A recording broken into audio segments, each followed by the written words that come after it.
என்னோடய office time வந்து 8 to 6. அந்த 8 to 6 நான் என்ன பண்ண போகிறேன்னு தான் பார்க்க போகிறீங்க. அதுவும் இன்றைக்கி கரண்ட் இல்லை எங்களோட ஆஃபீஸில். 7:40க்கெலாம் இன்றைக்கி நான் ஆஃபீஸ் போனோன்னு இருட்டாக இருந்துச்சு. என்னடான்னு கேட்டால் கரண்ட் இல்லை, ஆஃப்டர்நூன் 2 or 3 o'clock தான் வரும்னு சொல்லிட்டாங்க. கரண்ட் இல்லைனாலே வேலை இல்லைன்னு அர்த்தம். வேலை இல்லைனாலே கொஞ்சம் ஜாலி தான். சும்மாவே உட்காந்துட்டு இருந்தோம், செம்ம போர் அடிச்சுது. கரண்ட் இல்லைனா ஒய்ஃபையும் இருக்காது. கரண்ட் இல்லையே, சரி ஒரு 10 o'clockலாம் கிளம்பிடலான்னு நினச்சோம். பட் வந்து எங்கள் மேனேஜர் வந்து வீட்டில் ஆஃப் அன் ஹவரில் வந்துடும் சொல்லிட்டு 12 o'clock வரையும் உட்கார வச்சிட்டாங்க. சரி 12 o'clock வெளியே போகலாம், பஞ்ச் வைக்கலான்ட்டு பஞ்ச் வைக்க போகிறோம். அப்போ டக்குன்னு கரண்ட் வந்துருச்சு. நம்ம வீட்டுக்கு போகிறது இந்த கடவுளுக்கு கூட பிடிக்கலன்னு நினச்சி என்ன பண்ணுறது, வேலையை ஸ்டார்ட் பண்ணியாச்சு.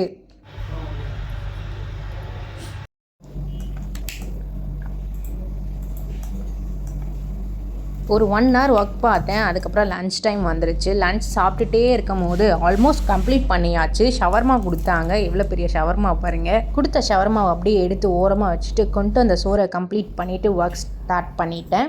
ஒரு 6 o'clock வரையும் ஒர்க் பண்ணேன். அதுக்கப்புறம் கொடுத்த ஷவர்மாவை வந்து ஈட் பண்ணிவிட்டு நானும் ஹஸ்பண்டும் வீட்டுக்கு வர வழியில் சாப்பிட்டுட்டே வந்தோம்.